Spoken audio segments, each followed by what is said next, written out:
E como a gente viu, pessoal, o NPM ele é esse gerenciador de dependências, né? Ele ajuda a instalar algumas bibliotecas que você usa de forma facilitada. Então, dentro da pasta do seu projeto, você vai executar o comando, né? npm install e o nome do pacote, né? Somente isso, tá? Aí você tem algumas opções do npm, né? Uma das que são mais utilizadas é o comando -save, né? O -save, ele instala o pacote e adiciona a dependência de forma automática lá no package.json. O package.json é um arquivo do seu projeto Node.js que armazena todas as dependências do seu projeto, certo? E você tem também o npm update, né, que ele atualiza os pacotes do projeto. Então ele verifica lá no servidor se tem alguma versão mais recente e faz essa atualização para você de forma automática, tá? Porém somente com a sua autorização. Ele não faz atualizações de forma automática, a não ser que você especifique isso no script, por exemplo. E alguns exemplos de uso, né?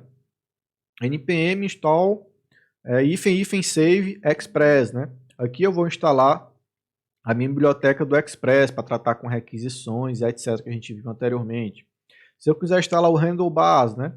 npm install -save handlebars, né? O Mongoose a mesma coisa. Então esse nome aqui é o nome da biblioteca que você acha lá no site do Node, né? A referência à biblioteca e o nome que é utilizado para a instalação, tá? Geralmente é um nome bem simples que faz referência diretamente à biblioteca. Então, biblioteca do Express a gente instala com o Express, a do handlebar com o nome handlebars e etc, tá? Então, um projeto Node, geralmente ele tem um package.json, né, e tem um arquivo também chamado packagelock.json.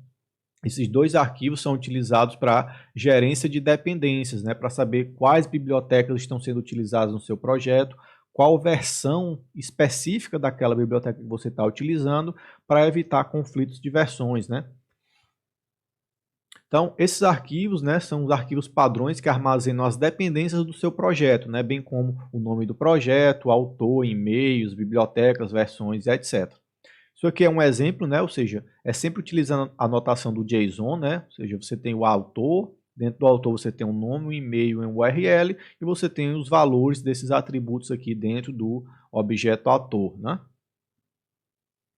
Aqui é a continuação, né, do package.json. Vejam que a gente tem aqui, né, algumas características, especificando se é requerido, né, qual a versão do arquivo de tranca, né, a versão que está sendo utilizada, onde essa versão foi baixada, né, a integridade do pacote que foi baixado, né, utilizando o SHA-512, e várias outras características, né, informações relevantes às bibliotecas que você está utilizando, certo?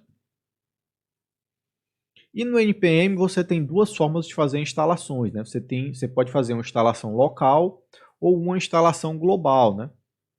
Por exemplo, os pacotes instalados de forma local, eles são copiados dentro da pasta chamada Node Modules, né? Que fica dentro da pasta do seu projeto.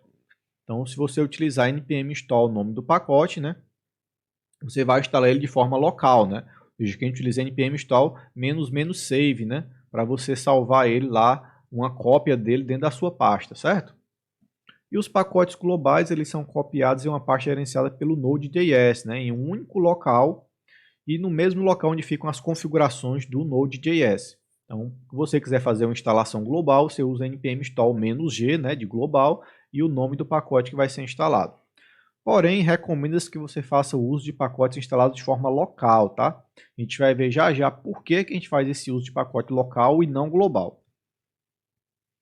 Usando essa instalação local, né, que é a mais comum, essa aqui de cima, você permite que os seus projetos possam executar usando diferentes versões de uma biblioteca, né? Então, se na mesma máquina você tem 10, 15 ou 20 projetos rodando e cada projeto tem a sua configuração, utilizam bibliotecas diferentes, com versões diferentes, né? Então você deixa cada pasta do seu projeto com as bibliotecas que aquele projeto usa. Se você fizesse de forma global, todos os projetos terão que utilizar a mesma versão da biblioteca, ou seja, a que vai estar instalada de forma global juntamente com o Node.js. Tá? Isso geralmente dá muitos problemas de configuração, de versões de bibliotecas, etc. Então, sempre utilizem essa instalação local. Tá? né? Então imagine a confusão que isso aí pode ser, né? Você tem uma biblioteca lá que tem 50 versões, aí você utilizou uma versão agora, quando deu 2 semanas você atualizou, tinha uma nova versão, essa nova versão não dá suporte às coisas que você utilizava, ou está dando erro no seu código e tal. Sim, é uma confusão sem fim, tá, pessoal? Quando você utiliza bibliotecas de forma global para mais de um projeto, né? Se você só tiver um projeto rodando na sua máquina, aí você pode instalar de forma global, não vai ter problema. Mas desde que você nunca vai inserir um novo projeto, né? Ou então esse novo projeto também vai ter que usar sempre as mesmas versões da biblioteca que você usa no projeto anterior, tá?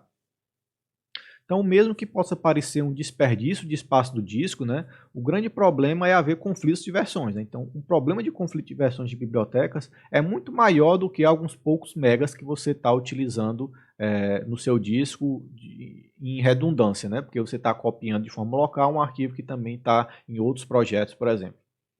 Então essas bibliotecas elas sofrem atualizações, né? Elas perdem compatibilidade com versões anteriores, etc. E isso pode gerar muitos problemas aí no futuro, né? Pode afetar a manutenibilidade do seu software de forma significativa. Então os pacotes eles devem ser instalados de forma global, né, quando ele fornece uma funcionalidade reusada em todos os seus projetos e que necessite acessar diretamente pela linha de comando, como a gente fez, node-v. Então, se você precisar acessar alguma biblioteca diretamente por lá, você pode definir ela como global também, que ela vai permitir esse acesso. Alguns exemplos de comandos que são utilizados de forma global, né? O npm, né? O create react para criar uma aplicação React, do Vue, né? O Mocha, o React Native, tarará, tarará. E essa aqui, que é o Nodimon, né? Que você utiliza para ela ficar fazendo a atualização automática do seu servidor, por exemplo. Vocês lembram que sempre que o meu servidor estava rodando, se eu fazia uma alteração no JavaScript, eu tinha que voltar lá, matar o processo e startar de novo, né? Essa bibliotecazinha ela faz isso automático para você. Sempre que você altera o seu arquivo JavaScript, quando você salva, automaticamente ela detecta isso e já restarta o seu processo de forma automática e totalmente transparente para você, tá? Também é muito útil, a gente vai fazer uso dela nos projetos práticos. E bem, pessoal, é isso, a gente encerra essa aula por hoje, tá? Ela ficou um pouco mais longa do que as outras, mas espero que não tenha problema. E é isso, essa foi a parte introdutória, né, sobre o que é o Node.js, como a gente instalar e manusear de forma bem simples aí, como a gente startar o Node.js no nossa máquina, tá, pessoal? Obrigado e até a próxima. Tchau, tchau.